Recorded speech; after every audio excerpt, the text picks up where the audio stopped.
Okay, match number 1. For this match, OBS messed up my recording again and destroyed my video, but we have the playback feature on Magic Online, so I'm going to make use of that, play through the game, pause it at appropriate times, and explain my line of reasoning and how the game goes. It's a little bit unfortunate, but it was a really long game, so at least you'll get to watch the short version of it and not have to watch it for 40 minutes or however long the entire match ended up being. So our first decision is with this mulligan.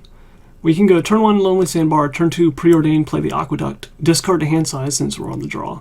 And then turn 3 we only have a blue mana and a black mana, and we can't really do anything with it, even evoke a Mulldrifter, unless we draw an untapped land. Additionally, we have 2 Mulldrifters kind of stuck in our hand, so for that reason I chose to mulligan this hand, since it was a little bit slow, didn't have any early removal. For that reason I chose to mulligan. And this hand is of course even worse. Even if we scry into an island, it's still pretty rough going because we need to find a third land to play Seagate Oracle, preferably untapped land, so we can play Seagate Oracle on turn 3 exactly, and find another blue source for all these counterspells in our hand.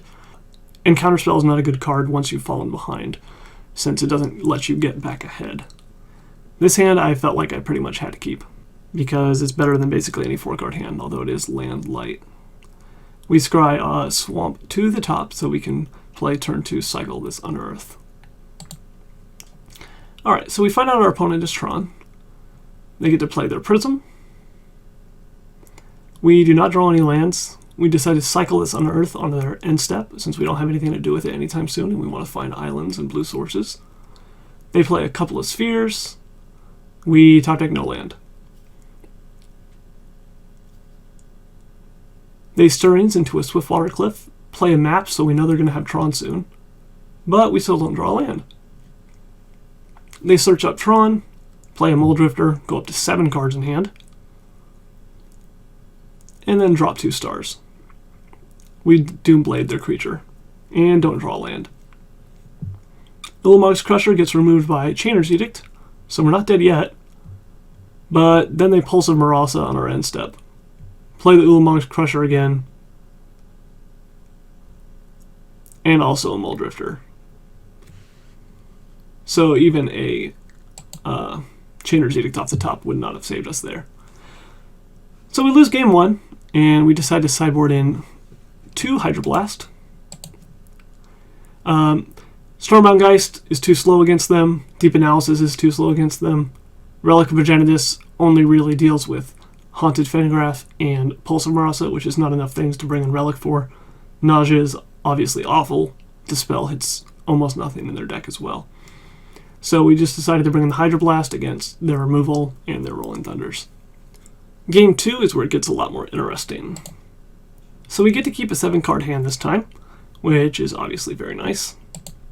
We play our tap land turn 1, we have nothing else to do. They lead with a Relic, so we know we're not going to get to do much with our graveyard. Our Preordain shows us Seagate Oracle and Chittering Rats. And it seems like it would be great to be able to curve Chittering Rats into Chittering Rats or Seagate Oracle into Chittering Rats. However, I'm really looking for more lands at this point, so I scribe both of these cards to the bottom. Relic is going to keep our graveyard under control. They play a Prism. We go ahead and play the Rat because we have nothing else to do on our turn. They cast a Stirrings. Play a Prism. Still don't have Tron yet, luckily. And there's nothing we can do this turn but hold up and exclude. So we just sit here and hope that they play a creature, which they don't. They just play and crack their map and get their 3rd Tron Police online. We find a 2nd blue source, and they are kind enough to play exclude here, so we get to get a basically a 4-for-1 value is what I'm calling this. Mulldrifter would be a 3-for-1 if it resolved. 2 cards plus a 2/2. Exclude is a 2-for-1. So since it's a 2-for-1, preventing them from getting a 3-for-1, I think that works out to a 4-for-1. Alright, so that happens. And they follow up with a 2nd Mulldrifter, unfortunately, which we cannot exclude because we don't have another exclude in hand. We disfigure it so we can keep on attacking. We play our Archaeomancer because we don't really have anything else going on. Get rid of the disfigure and bring back the exclude. Disfigure's not going to get that much value.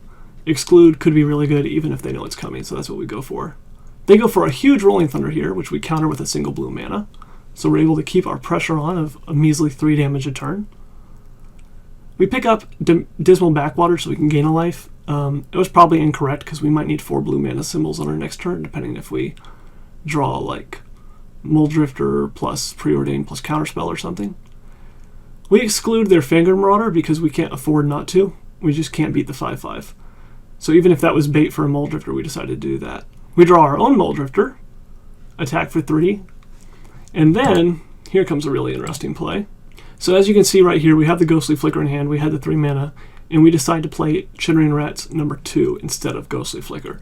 So we had the option of Ghostly Flickering these two, getting back our Ghostly Flicker and stopping them from drawing. Ghostly Flickering these two, drawing 2 cards and stopping them from drawing a card. Or even Ghostly Flickering these two. And I decided that I wanted to put as much pressure onto the battlefield as possible.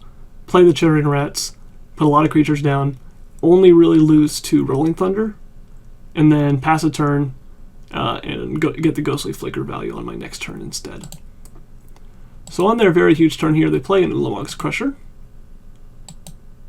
Then they crack a Chromatic Star and play a Mulldrifter. And they also Firebolt down one of our 2/2s out of the air. So here, I top deck a Mulldrifter of my own. So I decide I want to evoke this Mulldrifter and Ghostly Flicker it, which is a pretty cool trick. I could have also done it in my previous turn. However, I did not. It might have been the correct choice, but it's not what I went with. So I evoke the Mulldrifter so that I can Ghostly Flicker it and also a Mulldrifter. I'm looking for removal for this Ulamog's Crusher. And I find it, Doomblade. So I draw my cards before I let the evoke trigger go on the stack here, so I can decide if I don't want to Ghostly Flicker 2 Mulldrifters as a result of whatever I happen to draw. So I draw the Doomblade, I go ahead and Doomblade. I play my Ghostly Flicker. I flicker my Mulldrifters, draw quite a few cards.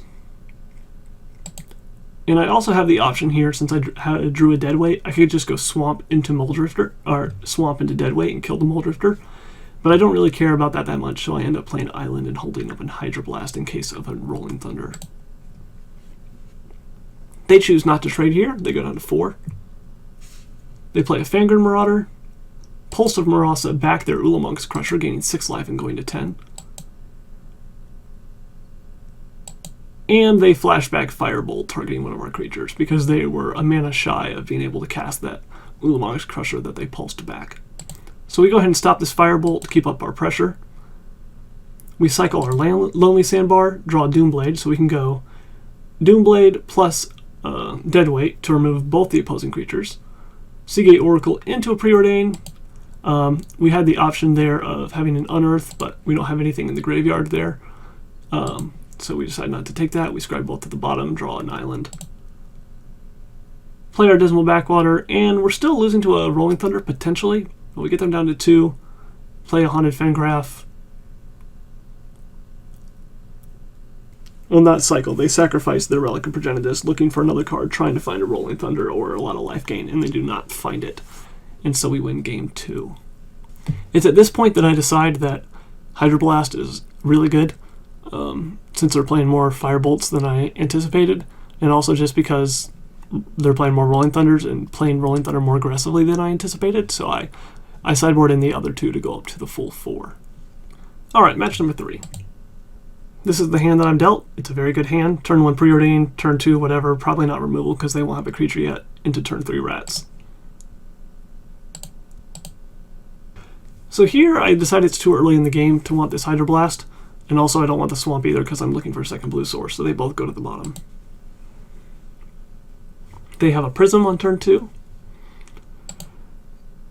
Here I have a really interesting decision. I played the Sandbar here, which as you can tell, stops me from being able to play the Chittering Rats on turn 3.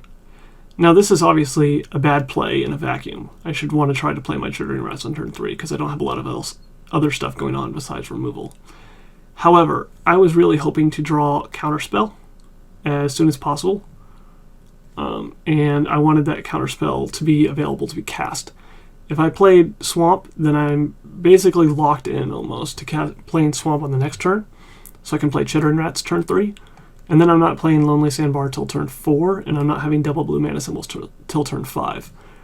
Whereas here, I can set up to potentially have a good turn to counterspell in turn 3 or 4, and stop them from playing an early Mulldrifter if they have Tron, or maybe stop them from playing a map if they can't find Tron. So that's why I went with that play. They Stirrings into a Relic and play it. Well, actually, they play a Prophetic Prism this turn. They keep the Relic in hand for now. We draw another Chittering Rats. Relic comes down. They still won't have Tron. We play Chittering Rats because we have nothing else to do.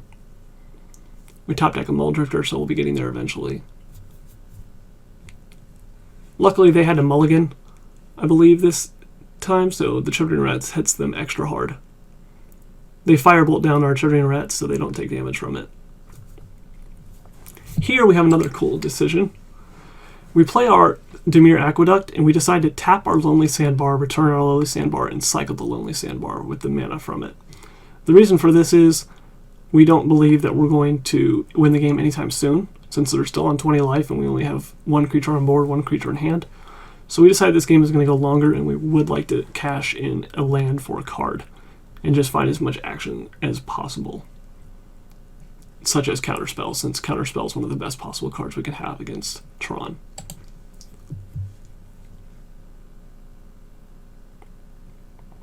So that gets cycled away.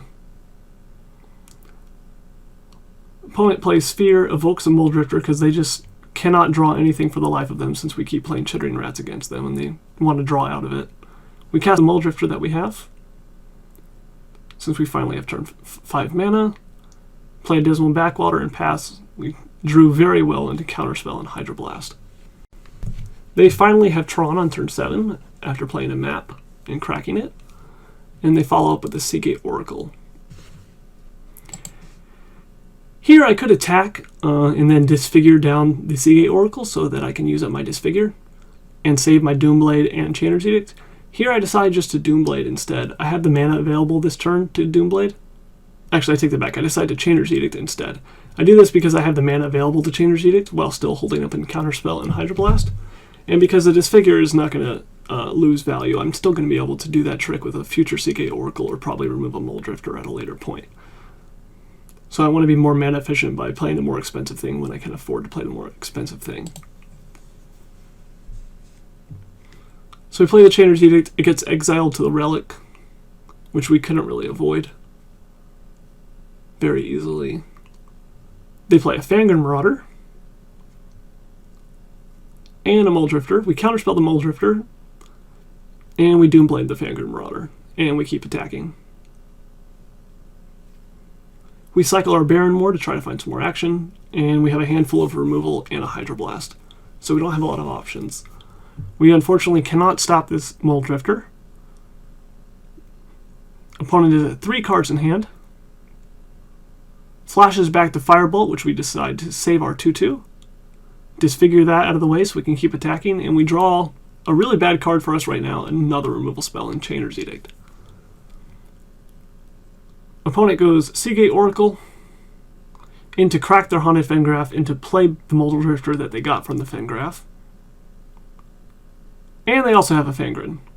So we Doomblade the Fangren, Doomblade the 2/2, Chainer's the Seagate, get rid of all their creatures, and we're about to win. They play a Nulamog's Crusher, which we can deal with the Chainers. They play a Seagate Oracle, and now we're in trouble, because Deadweight won't kill this, so we can't Chainer's Edict the Ulamog's Crusher.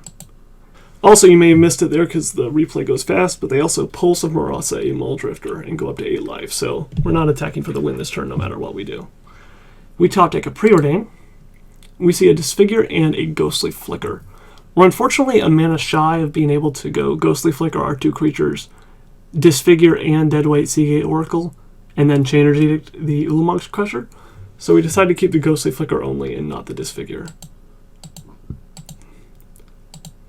Attack first, since we're going to be Ghostly Flickering, and then unable to attack for 2 with our Mulldrifter afterward. And we get our triggers. They have to put a card back, we get to draw 2 cards, and we find a Counterspell. So here the question is, do I play Chittering Rats, or do I play Counterspell? And I decide I just need to play as many creatures as possible, get 6 power on the table by playing Chittering Rats, somehow remove all the blockers on the following turn, and then attack for the win. So I do that instead of holding open Counterspell. They attack with Ulamog's Crusher, as they have to, and we have to sacrifice 2 lands to that, so the swamps go away. But it gets rid of a blocker at least. They played the Mulldrifter that they got back last turn, and they play the Swiftwater Cliffs, which takes them up to 7 life, importantly, so I can't attack for the win this turn. I deadweight the Mulldrifter, and I Chainer's Edict, knowing I'll either get rid of a blocker, which is important, or I'll get rid of Ulamog's Crusher, which is important, so I do that. So they decide to get rid of the blocker. I take them down to 1. I play my Dismal Backwater to go up to 15. And now I've got the game locked. I really can't possibly lose unless they have multiple Rolling Thunders. So if they Rolling Thunder for the 6 damage that they need after Crusher hits me, plus Rolling Thunder again. So I'm feeling great. There's no way I'm going to lose. They're only at 3 cards in hand anyway. I sacrifice 2. I go down to 7. And then my opponent is tapping for the Rolling Thunder, which I'm going to counterspell.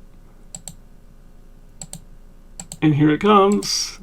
And that's all she wrote. Unfortunately, in addition to the Rolling Thunder, our opponent also has Karavak's Torch. And Karavak's Torch, as long as it's on the stack, spells that target it cost 2 more to cast. So I can't counterspell it. I die to the spell on a turn that I thought I was completely safe with a counterspell in hand. So all in all, an epic match. Our deck is not favored against Tron. We really need our counterspells to be able to fight the Mulldrifters. Also, we need to be able to find a way to kill them quickly before Rolling Thunders and Ulamog's Crushers get out of hand. Yet, our deck isn't designed to kill quickly at all because we have a bunch of 2-power creatures. So this match was a lot closer than I thought it was going to be, and it was a lot of fun. Alright, on to the next match.